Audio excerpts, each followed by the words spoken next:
সময় কি সত্যিই বদলে যায়, নাকি কিছু গল্প সময়ের কাঁটা থামিয়ে দেয় কোনো এক পুরনো উঠোনে, যেখানে রোদের আলোয় চিকচিক করে পুঁই শাকের বড় বড় পাতা, আর সেই পাতায় লেগে থাকে এক অবুঝ কিশোরীর হাসি। নমস্কার, আমি রিনি। আমাদের গল্পের চিলেকোঠা মেঘমল্লারে আজ এক বিষণ্ণ নস্টালজিয়া। আজ আপনাদের শোনাবো প্রকৃতির বরপুত্র বিভূতিভূষণ বন্দ্যোপাধ্যায়ের সেই আশ্চর্য সুন্দর অথচ মর্মস্পর্শী গল্প পুঁই মাচা। খেন্তির সেই ডাগর চোখ আর এক অদ্ভুত অভিমানের কাহিনী। চলুন শুরু করা যাক। সহায় হরি চাটুজ্জে উঠোনে পা দিয়াই স্ত্রীকে বলিলেন, একটা বড় বাটি কি ঘটি যা হয় কিছু দাও তো। তারক্ষুরো গাছ কেটেছে, একটু ভালো রস আনি। স্ত্রী অন্নপূর্ণা খড়ের রান্নাঘরের দাওয়ায় বসিয়া শীতকালের সকালবেলা নারিকেল তেলের বোতলে ঝাঁটার কাঠি পুড়িয়া 2 আঙুলের সাহায্যে ঝাঁটার কাঠি লগ্ন জমানো তৈলটুকু সংগ্রহ করিয়া চুলে মাখাইতেছিলেন। স্বামীকে দেখিয়া তাড়াতাড়ি গায়ের কাপড় একটু টানিয়া দিলেন মাত্র, কিন্তু বাটি কি ঘটি বাহির করিয়া দিবার জন্য বিন্দু মাত্র আগ্রহ তো দেখালেনই না, এমনকি বিশেষ কোনো কথাও বলিলেন না। সহায় হরি অগ্রবর্তী হইয়া বলিলেন, কি হয়েছে, বসে রইলে যে, দাও না একটা ঘটি। খেন্তি টেন্তি সব কোথায় গেল এরা? তুমি তেল মেখে বুঝি ছোবে না? অন্নপূর্ণা তেলের বোতলটি সরাইয়া স্বামীর দিকে খানিকক্ষণ চাহিয়া রইলেন। পরে অত্যন্ত শান্ত সুরে জিজ্ঞাসা করিলেন, তুমি মনে মনে কি ঠাউরেছ বলতে পারো? স্ত্রীর অতিরিক্ত রকমের শান্ত সুরে সহায় হরির মনে ভীতির সঞ্চার হইল। ইহা যে ঝড়ের অহিত পূর্বের আকাশের স্থির ভাবমাত্র, তাহা বুঝিয়া তিনি মারিয়া হইয়া ঝড়ের প্রতীক্ষায় রইলেন।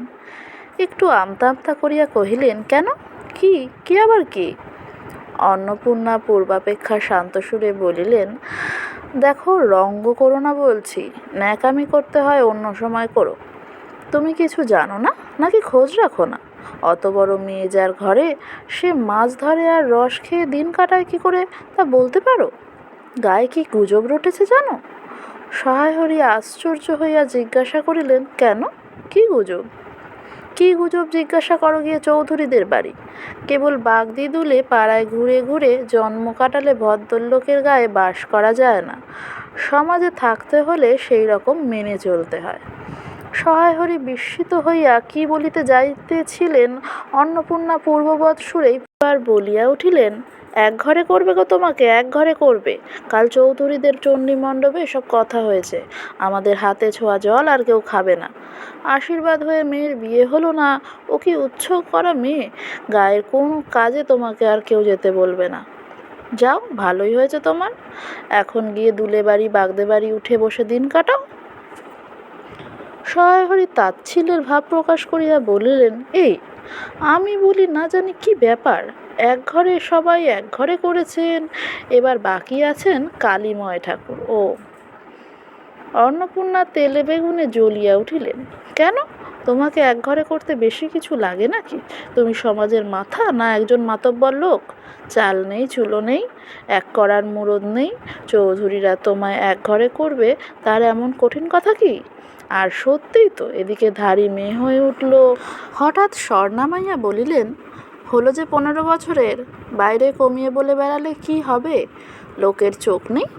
পুনরায় গলা উঠাইয়া বলিলেন, না বিয়ে দেবার গা না কিছু, আমি কি যাব পাত্র ঠিক করতে? সশরীরে যতক্ষণ স্ত্রীর সম্মুখে বর্তমান থাকিবেন, স্ত্রীর গলার সুর ততক্ষণ কমিবার কোনো সম্ভাবনা নাই বুঝিয়া সহায় হরি দাওয়া হইতে তাড়াতাড়ি একটি কাঁসার বাটি উঠাইয়া লইয়া খিড়কি দুয়ার লক্ষ্য করিয়া যাত্রা করিলেন। কিন্তু খিড়কি দুয়ারের একটু এদিকে কি দেখিয়া হঠাৎ থামিয়া গেলেন এবং আনন্দপূর্ণ স্বরে বলিয়া উঠিলেন, এইসব কী রে খেন্তিমা, এসব কোথা থেকে আনলি? ও, এ যে 14-15 বছরের একটি মেয়ে আর 2টি ছোট ছোট মেয়ে পিছনে লইয়া বাড়ি ঢুকিল। তাহার হাতে এক বোঝা পুঁইশাক, ডাঁটাগুলি মোটা ও হলদে হলদে। চেহারা দেখিয়া মনে হয় কাহারা পাকা পুঁই গাছ উপড়াইয়া ফেলিয়া উঠানের জঙ্গল তুলিয়া দিতেছিল। মেয়েটি তাহাদের উঠানের জঞ্জাল প্রাণপণে তুলিয়া আনিয়াছে। ছোট মেয়ে দুটির মধ্যে একজনের হাত খালি, অপরটির হাতে গোটা 2-3 পুঁই পাতা জড়ানো কোনো দ্রব্য। বড় মেয়েটি খুব লম্বা, গোলগাল চেহারা, মাথার চুলগুলো রুক্ষ ও অগোছালো, বাতাসে উড়িতেছে। মুখখানা খুব বড়, চোখ দুটো ডাগর ডাগর ও শক্ত। সরু সরু কাচের চুড়িগুলো 2 পয়সা ডজনের একটি সেফটি পিন দিয়া একত্র করিয়া আটকানো। পিনটার বয়স খুঁজিতে যাইলে প্রাগৈতিহাসিক যুগে গিয়া পড়িতে হয়। এই বড় মেয়েটির নামই বোধহয় খেন্তি, কারণ সে তাড়াতাড়ি পিছন ফিরিয়া তাহার পশ্চাদ্যতীনের হাত হইতে পুঁই পাতা জড়ানো দ্রব্যটি লইয়া মেলিয়া ধরিয়া বলিল, চিংড়ি মাছ বাবা। গয়াখুড়ির কাছ থেকে রাস্তায় নিলাম, দিতে চায় না, বলে তোমার বাবার কাছে আর দিনকার দরুন 2 পয়সা বাকি আছে। আমি বললাম, দাও গয়া পিসি, আমার বাবা কি তোমার 2 পয়সা নিয়ে পালিয়ে যাবে?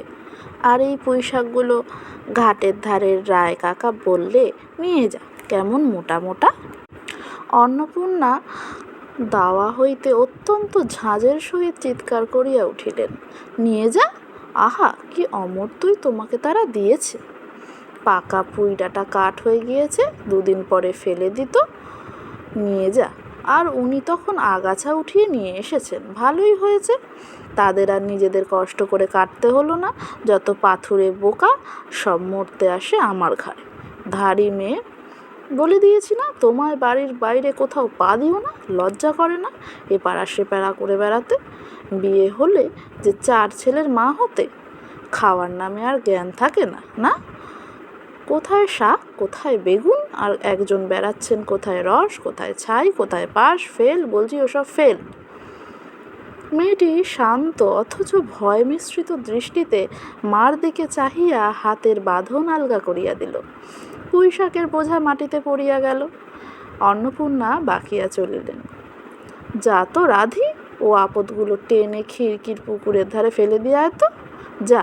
ফের যদি বাড়ির বার হতে দেখেছি, তবে ঠ্যাং যদি খোঁড়া না করিত। বোঝা মাটিতে পড়িয়া গিয়াছিল।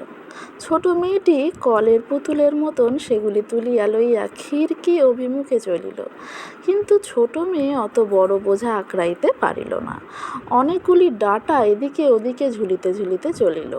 সহায়হরির ছেলেমেয়েরা তাহাদের মাকে অত্যন্ত ভয় করিত। সহায়হরি আমতা আমতা করিয়া বলিতে গেলেন, তা এনেছে ছেলে মানুষ খাবে বলে, তুমি আবার। বরং পুঁইশাকের বোঝা লইয়া যাইতে যাইতে ছোট মেয়েটি ফিরিয়া দাঁড়াইয়া মার মুখের দিকে চাহিল। অন্নপূর্ণা তাহার দিকে চাহিয়া বলিলেন, না না, নিয়ে যা, খেতে হবে না। মেয়ে মানুষের আবার অত নোলা কিসের? এক পাড়া থেকে আর এক পাড়ায় নিয়ে আসবে 2 পাকা পুঁইশাক ভিক্ষে করে। যা যা, তুই যা, দূর করে বনে দিয়ায়। সহায়হরি বড় মেয়ের মুখের দিকে চাহিয়া দেখিলেন, তাহার চোখ দুটো জলে ভাসিয়া আসিয়াছে। তার মনে বড় কষ্ট হইল, কিন্তু মেয়ের যতই সাধের জিনিস হোক, পুঁইশাকের পক্ষাবলম্বনে করিয়া দুপুরবেলা স্ত্রীকে চটাইতে তিনি আদেও সাহসী হইলেন না। নিঃশব্দে খিড়কির দোর দিয়া বাহির হইয়া গেলেন। বসিয়া রাঁধিতে রাঁধিতে বড় মেয়ের মুখের কাতর দৃষ্টি স্মরণে পড়িবার সঙ্গে সঙ্গে অন্নপূর্ণার মনে পড়িল, গত অরন্ধনের পূর্বদিন বাড়িতে পুঁইশাক রান্নার সময় খেন্তি আবদার করিয়া বলিয়াছিল, মা, অর্ধেকগুলো কিন্তু একা আমার, অর্ধেক সব মিলে তোমাদের। বাড়িতে কেহ ছিল না। তিনি নিজে গিয়া উঠানের ও খিড়কি দোরের আশেপাশে যে ডাঁটা পড়িয়াছিল সেগুলি কুড়াইয়া লইয়া আসিলেন। বাকিগুলো কুড়ানো যায় না, ডোবার ধারে ছাই গাদায় ফেলিয়া দিয়াছে। কুচু চিংড়ি দিয়া এইরূপে চুপি চুপি পুঁইশাকের তরকারি রাঁধিলেন। দুপুরবেলা খেন্তি পাতে পুঁইশাকের চচ্চড়ি দেখিয়া বিস্ময় ও আনন্দপূর্ণ ডাগর চোখে মায়ের দিকে ভয়ে ভয়ে চাহিল। 2-1 এদিকে ওদিকে ঘুরিয়া আসিতেই অন্নপূর্ণা দেখিলেন, উক্ত পুঁইশাকের এক টুকরো তাহার পাতে পড়িয়া নাই। পুঁইশাকের ওপর তাহার এই মেয়েটির কিরূপ লোভ তাহা তিনি জানিতেন। জিজ্ঞাসা করিলেন, কিরে খেন্তি, আর একটু চচ্চড়ি দিই? খেন্তি তৎক্ষণাৎ ঘাড় নাড়িয়া এই আনন্দজনক প্রস্তাব সমর্থন করিল। কি ভাবিয়া অন্নপূর্ণার চোখে জল আসিল। চাপিতে গিয়া তিনি চোখ উঁচু করিয়া চালের বাতায় গোজার ডালা হইতে শুকনো লঙ্কা পাড়িতে লাগিলেন। কালীমায়ের চণ্ডীমণ্ডপে সেদিন বৈকালবেলা সহায় হরির ডাক পড়িল। সংক্ষিপ্ত ভূমিকা ফাঁদিবার পর কালীময় উত্তেজিত সুরে বলিলেন, সেসব দিন কি আর আছে ভায়া? এই ধরো কেষ্ট মুখুর্জে, স্বভাব নইলে পাত্রে দেব না, স্বভাব নইলে পাত্রে দেব না করে কি কাণ্ডটাই করলে। অবশেষে কিনা হরির ছেলেটাকে ধরে পড়ে। মেয়ের বিয়ে দেয় তবে রক্ষে, তার কি স্বভাব! রাম বলো 6-7 পুরুষে ভঙ্গ, পচা ক্ষত্রিয়। পরে সুর নরম করিয়া বলিলেন, তা সমাজে সেসব শাসনের দিন কি আর আছে? দিন দিন চলে যাচ্ছে, বেশি দূর যাই কেন, এই যে তোমার মেয়েটি 13 বছরের। সহায়রী বাধা দিয়া বলিতে গেলেন, এই শ্রাবণে 13-এ। আহা, 13-এ আর 16-র তফাৎ কিসে শুনি? 13-এ আর 16-র তফাৎটা কিসের? আর সে 13ই হোক, চাই 16ই হোক, চাই 50ই হোক, তাতে আমাদের দরকার নেই। সে তোমার হিসেব তোমার কাছে। কিন্তু পাত্তর আশীর্বাদ হয়ে গেল, তুমি বেঁকে বসলে কি জন্য শুনি? ও তো একরকম উচ্চ করা মেয়ে। আশীর্বাদ হওয়াও যা, বিয়ে হওয়াও তা, 7 পাকের যা বাকি এই তো। সমাজে বসে এসব কাজগুলো তুমি যে করবে আর আমরা বসে বসে দেখব, এ তুমি মনে ভেবো না। সমাজের বামুনদের যদি জাত মারবার ইচ্ছা না থাকে, মেয়ের বিয়ের বন্দোবস্ত করে ফেলো। পাত্তর রাজপুত্তর না হলে কি পাত্তর মেলে না? গরিব মানুষ, দিতে থুতে পারবে না বলেই শ্রীমন্ত মজুমদারের ছেলেকে ঠিক করে দিলাম। লেখাপড়া নাই বা জানলে, জজ ম্যাজিস্ট্রেট না হলে কি মানুষ হয় না? দিব্যি বাড়ি, বাগান, পুকুর, শুনলাম এবার নাকি 20 জমিতে 4টি আমন ধানও করেছে। ব্যাস রাজার হাল। 2 ভাইয়ের অভাব কি? ইতিহাসটা হইতেছে যে মণিগায়ের উক্ত মজুমদার মহাশয়ের পুত্রটি কালীময়ই ঠিক করিয়া দেন। কেন কালীময় মাথা ব্যথা করিয়া সহায় হরির মেয়ের বিয়ের সম্বন্ধ মজুমদার মহাশয়ের ছেলের সঙ্গে ঠিক করিতে গেলেন, তাহার কারণ নির্দেশ করিতে যাইয়া কেহ কেহ বলেন যে কালীময় নাকি মজুমদার মহাশয়ের কাছে অনেক টাকা ধার করেন, অনেক দিনের সুদ পর্যন্ত বাকি, শীঘ্র নালিশ হইবে ইত্যাদি। এ গুজব যে শুধু অবাস্তব তাহাই নহে, ইহার কোনো ভিত্তি আছে বলিয়াও মনে হয় না। ইহা দুষ্ট পক্ষের রটনা মাত্র। যাহাই হোক, পাত্রপক্ষ আশীর্বাদ করিয়া যাওয়ার দিন কতক পরে সহায় হরি টের পান, পাত্রটি কয়েক মাস পূর্বে নিজের গ্রামে কি একটা করিবার ফলে গ্রামের এক কুম্ভকার বধূর আত্মীয় স্বজনের হাতে বেদম প্রহার খাইয়া কিছুদিন নাকি শয্যাগত ছিল।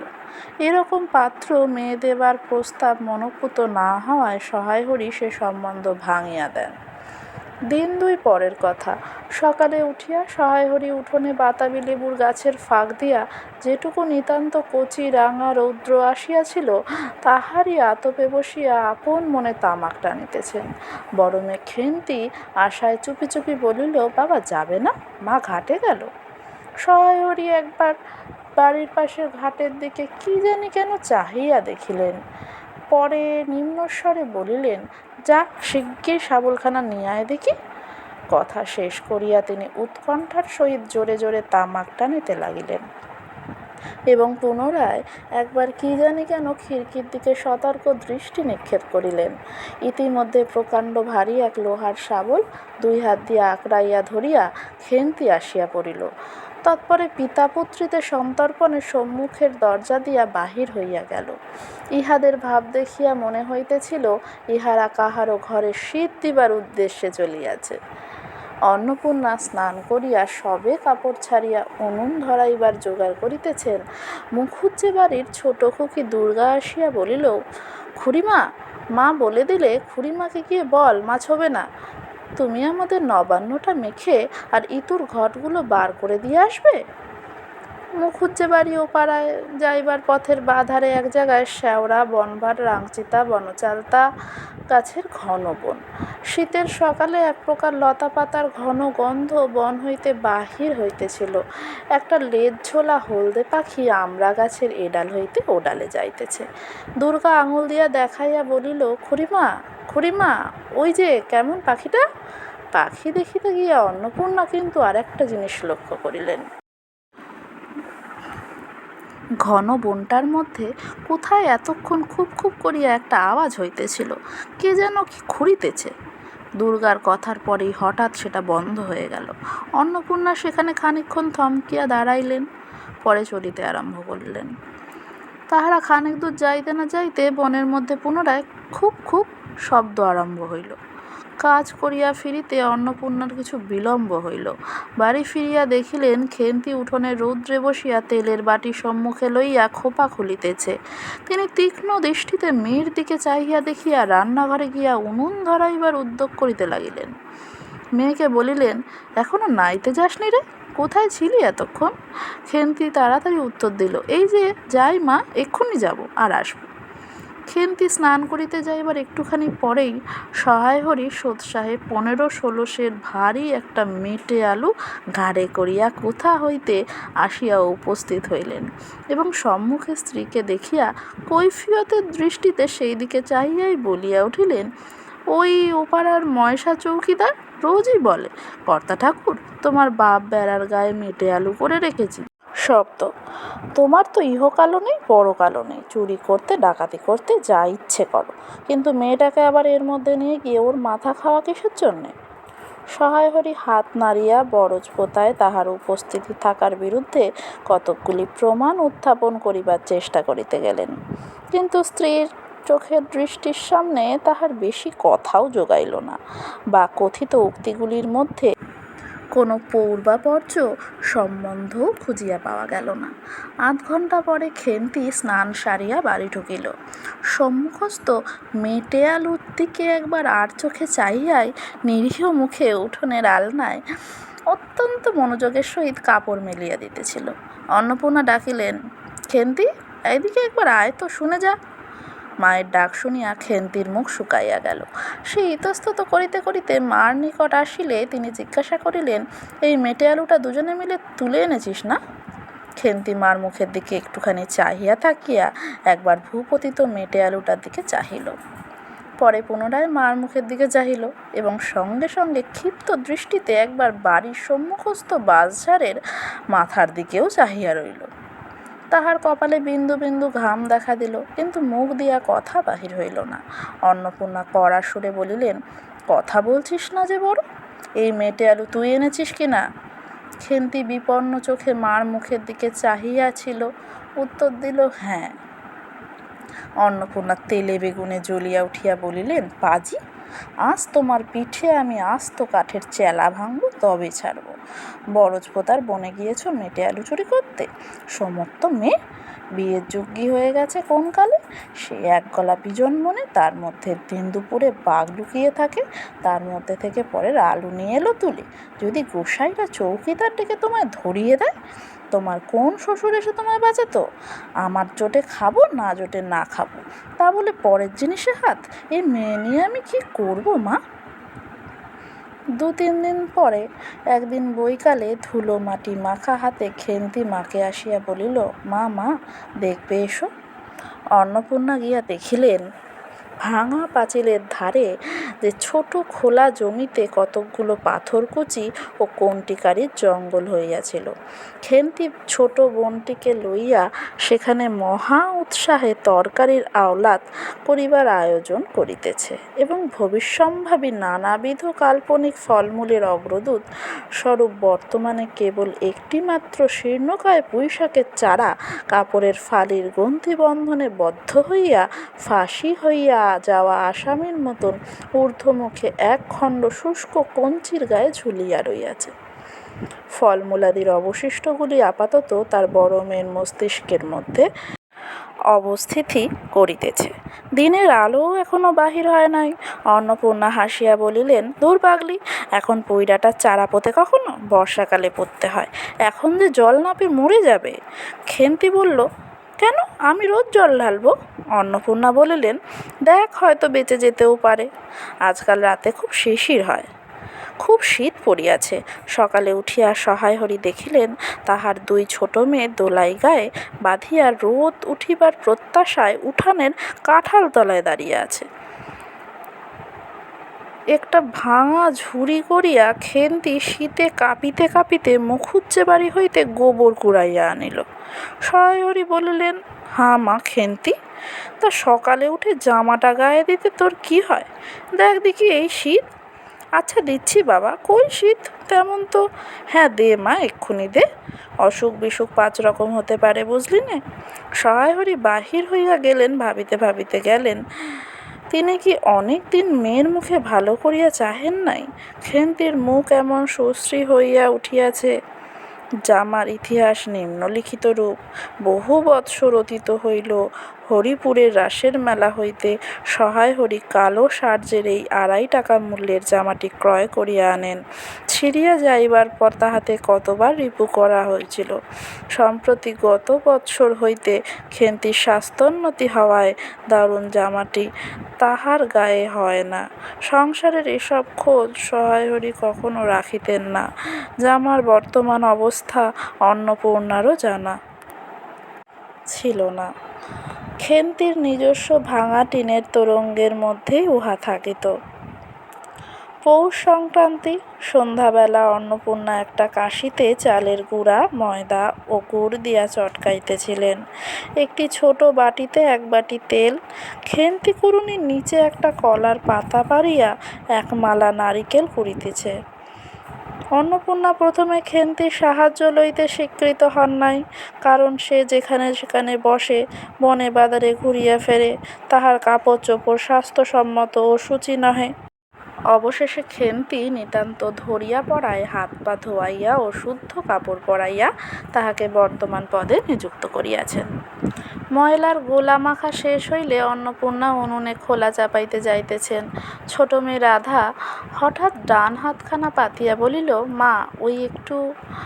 অন্নপূর্ণা বড় গামলাটা হইতে একটুখানি গোলা তুলিয়া লইয়া হাতের আঙুলে 5টি দ্বারা একটি বিশেষ মুদ্রা রচনা করিয়া সেটুকু রাধার প্রসারিত হাতের ওপর দিলেন।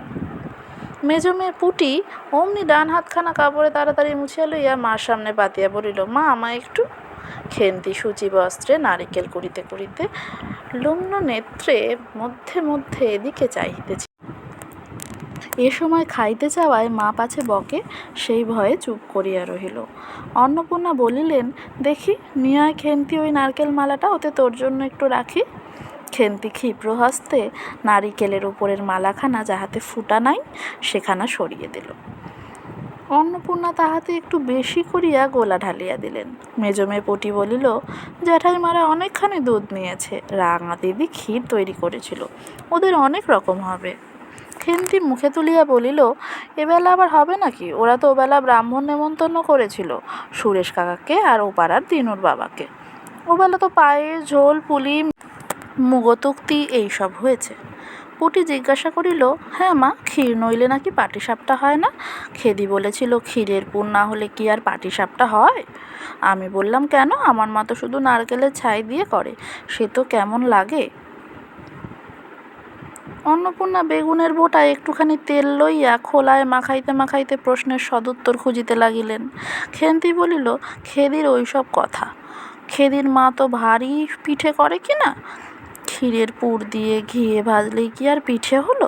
সেদিন জামাই এলে ওদের বাড়ি দেখতে গেলুম কিনা, তাই খুড়িমা 2খানা পাটিসাপটা খেতে দিলে। ও মা, কেমন একটা ধরা ধরা গন্ধ। আর মার পিঠেতে কোনো গন্ধ পাওয়া যায়? পাটিসাপটায় ক্ষীর দিলে ছাই খেতে হয়। বেপরোয়াভাবে উপরোক্ত উক্তি শেষ করিয়া খেন্তি মার চোখের দিকে চাহিয়া জিজ্ঞাসা করি, মা, নারকেল কোড়া একটু নেব? অন্নপূর্ণা বলিলেন, নে, কিন্তু এখানে বসে খাস নে, মুখ থেকে পড়বে না কি হবে, যা ওইদিকে যা। খেন্তি নারকেলের মালায় এক থাবা কোড়া তুলিয়া লইয়া একটু দূরে গিয়া খাইতে লাগিল। মুখ যদি মনের দর্পণ স্বরূপ হয়, তবে খেন্তির মুখ দেখিয়া সন্দেহের কোনো কারণ থাকিতে পারে না যে সে অত্যন্ত মানসিক তৃপ্তি অনুভব করিতেছে। ঘণ্টাখানেক পরে অন্নপূর্ণা বলিলেন, ওরে, তোরা সব এক টুকরো পাতা পেতে বসতো দেখি, গরম গরম দিই। খেন্তি জল দেয়া ভাত আছে ওবেলার, বার করে নিয়ে আয়। খেন্তির নিকট অন্নপূর্ণার এ প্রস্তাব সে খুব একটা মনোঃপুত হইল না, তাহা তার মুখ দেখিয়া বোঝা গেল। পুটি বলিল, মা, বর্দি পিঠেই খাক, ভালোবাসে, ভাত বরং থাকুক, আমরা কাল সকালে খাবো। খান কয়েক খাইবার পরেই ছোট মেয়ে রাধা আর খাইতে চাহিল না। সে নাকি অধিক মিষ্টি খাইতে পারে না। সকলের খাওয়া শেষ হইয়া গেলেও খেন্তি তখন খাইতেছে। সে বুঝি মুখ বুঝিয়া শান্তভাবে খায়, বড় একটা কথা কহে না। অন্নপূর্ণা দেখিলেন সে কম করিয়াও 18-19 খানা খাইয়াছে। জিজ্ঞাসা করিলেন, খেন্তি আর নিবি?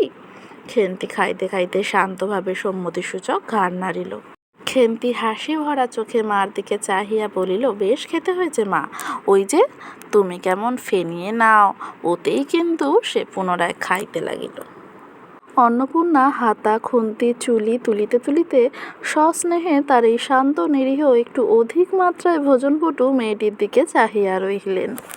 মনে মনে ভাবিলেন, খেন্তি আমার যার ঘরে যাবে তাদের অনেক সুখ দেবে, এমন ভালো মানুষ, কাজকর্মে ভালো, তাকে মারো, বকো, গাল দাও, টু শব্দটি মুখে নাই, উঁচু কথা কখনো কেউ শোনেনি।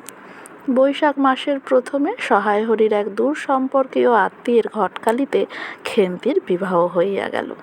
দ্বিতীয় পক্ষে বিবাহ করিলেও পাত্রটির বয়স 40-এর খুব বেশি কোনো মতেই হইবে না। তবু প্রথমে এখানে অন্নপূর্ণা আদৌ ইচ্ছুক ছিলেন না, কিন্তু পাত্রটি সঙ্গতিপর্ণ, শহর অঞ্চলে বাড়ি, সিলেট চুন ও ইটের ব্যবসায় 2 পয়সা নাকি করিয়াছে।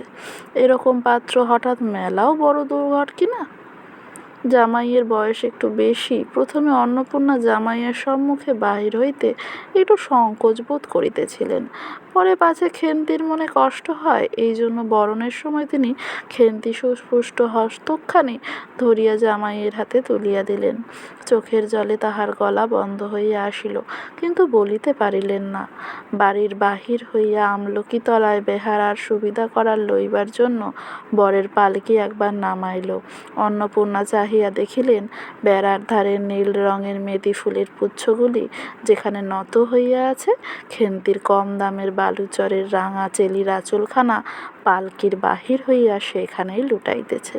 তার এই অত্যন্ত অগোছালো, নিতান্ত নিরীহ, একটু অধিক মাত্রায় ভোজনপটু মেয়েটিকে পরের ঘরে অপরিচিত মহলে পাঠাইতে তার বুক উদ্বেল হইয়া উঠিতেছিল। খেন্তিকে কি ওরা বুঝবে, ঠিক বুঝবে?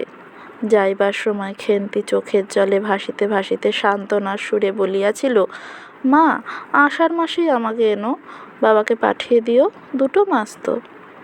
ও পাড়ার ঠানা দিদি বলিলেন, তোর বাবা তোর বাড়ি যাবে কেন রে, আগে নাতি হোক তবে তো। খেন্তির মুখ লজ্জায় রাঙা হইল। জল ভরা ডাগর চোখের ওপর একটুখানি লাজুক হাসির আভা মাখাইয়া সে এক গোয়েমের সুরে বলিল, না, যাবে না বই কি, দেখো তো কেমন না যান। ফাল্গুন চৈত্র মাসের বৈকালবেলা উঠোনের মাচায় রৌদ্রে দেওয়া আমসত্ত্ব তুলিতে তুলিতে অন্নপূর্ণার মন হু হু করত। তার অনাচারী লোভী মেয়েটি আজ বাড়িতে নাই যে। কোথা হইতে বেড়াইয়া আসিয়া লজ্জাহীনার মতন হাতখানি পাতিয়া মিনতির সুরে অমনি বলিবে, মা, বলবো একটা কথা, ওই কোণটা ছিঁড়ে একটুখানি। 1 বছরের উপর হইয়া গিয়াছে। পুনরায় আষাঢ় মাস, বর্ষা বেশ নামিয়াছে। ঘরের দাওয়ায় বসিয়া সহায় হরি প্রতিবেশী বিষ্ণু সরকারের সহিত কথা বলিতেছিলেন। সহায় হরি তামাক সাজিতে সাজিতে বলিলেন, ও তুমি ধরে রেখো, ওরকমই হবেই দাদা। আমাদের অবস্থার লোকের ওর চেয়ে ভালো আর কি জুটবে? বিষ্ণু সরকার তাল পাতার চাটাইয়ের উপর উবু হইয়া বসিয়াছিলেন। দূর হইতে দেখিলে মনে হইবার কথা তিনি রুটি করিবার জন্য ময়দা চটকাইতেছেন। গলা পরিষ্কার করিয়া বলিলেন, না, সব তো, আর তাছাড়া আমি যা দেব নগদই দেব। তোমার মেয়ের হয়েছিল কি? সহায় হরি হুক্কাটায় 5-6টি টান দিয়া কাশিতে কাশিতে বলিলেন, বসন্ত হয়েছিল শুনলাম, ব্যাপার কি দাঁড়ালো বুঝলে? মেয়ে তো কিছুতেই পাঠাতে চায় না। 250 আন্দাজ টাকা বাকি ছিল বললে, ও টাকা আগে দাও তবে মেয়ে নিয়ে যাও। একেবারে চামার। তারপর বললাম, টাকাটা ভায়া ক্রমে ক্রমে দিচ্ছি, পুজোর তত্ত্ব কম করেও 30টা টাকার কমে হবে না ভেবে দেখলাম কিনা। মেয়ের নানা নিন্দে ওঠালে, ছোট লোকের মেয়ের মতন চাল হাবাতে ঘরের মতো খাই খাই আর কত কি। পৌষ মাসে দেখতে গেলাম, মেয়েটাকে ফেলে থাকতে পারলাম না বুঝলে। সহায় হরি হঠাৎ কথা বন্ধ করিয়া জোরে জোরে মিনিট কতক ধরিয়া হুকায় টান দিতে লাগিলেন। কিছুক্ষণ দুজনের কোনো কথা শোনা গেল না। অল্পক্ষণ পরে বিষ্ণু সরকার বলিলেন, তারপর? আমার স্ত্রী অত্যন্ত কান্নাকাটি করাতে পৌষ মাসে দেখতে গেলাম। মেয়েটার যে অবস্থা করেছে! শাশুড়িটা শুনিয়ে শুনিয়ে বলতে লাগলো, না জেনে শুনে ছোট লোকের সঙ্গে কুটুম্বিতে করলে এরকমই হয়। যেমনি মেয়ে তেমনি বাপ পৌষ মাসের দিন মেয়ে দেখতে এলেন শুধু হাতে। পরে বিষ্ণু সরকারের দিকে চাহিয়া বলিলেন, বলি আমরা ছোট লোক কি বড় লোক? তোমার তো সরকার খুঁড়ো জানতে বাকি নেই। বলি পরমেশ্বর চাটুর্যের নামে নীলকুঠির আমলে এ অঞ্চলে বাঘে গরুতে এক ঘাটে জল খেয়েছে। আজই না হয় আমি প্রাচীন আভিজাত্যের গৌরবে সহায় হরি শুষ্ক সুরে হাহা করিয়া খানিকটা শুষ্ক হাস্য করিলেন। বিষ্ণু সরকার সমর্থনসূচক একটা অস্পষ্ট শব্দ করিয়া বার কতক ঘাড় নাড়িলেন।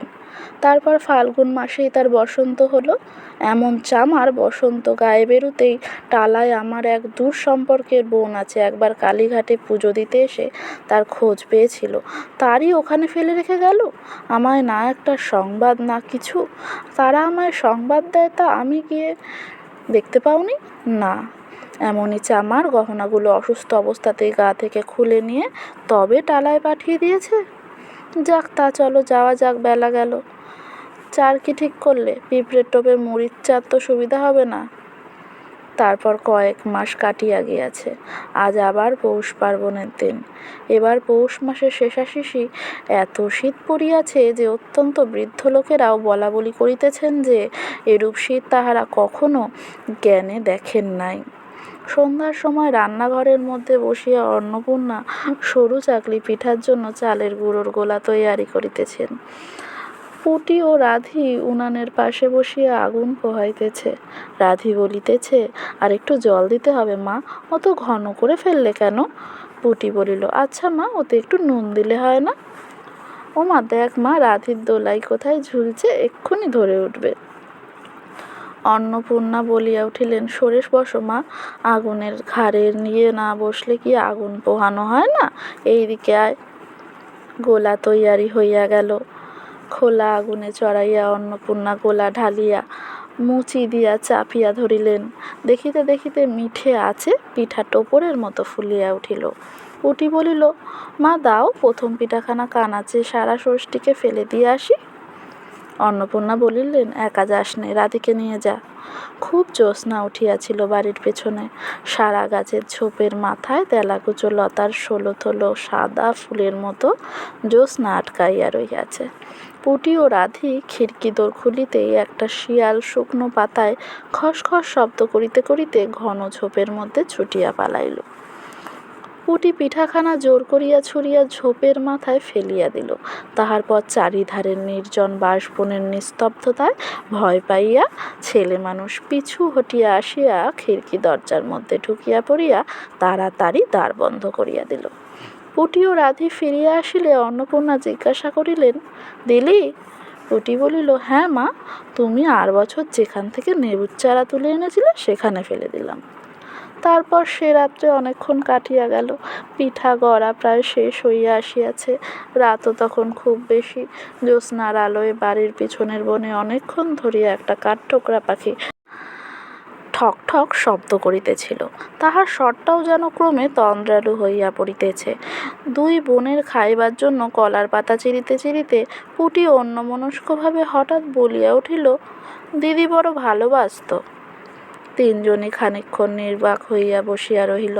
তাহার পর তাহাদের তিনজনেরই দৃষ্টি কেমন করিয়া আপনা আপনি উঠানের এক কোণে আবদ্ধ হইয়া পড়িল, যেখানে বাড়ির সেই লোভী মেয়েটির লোভের স্মৃতি পাতায় পাতায় শিরায় শিরায় জড়াইয়া তাহার কত সাধের নিজের হাতে পোতা পুঁই গাছটি মাচা জুড়িয়া বাড়িয়া উঠিয়াছে। বর্ষার জল ও কার্তিক মাসের শিশির লইয়া কচি কচি সবুজ ডগাগুলি মাচাতে সব ধরে নাই, মাচা হইতে বাহির হইয়া দুলিতেছে, সুপুষ্ট নধর প্রবর্ধমান জীবনের লাবণ্যে ভরপুর।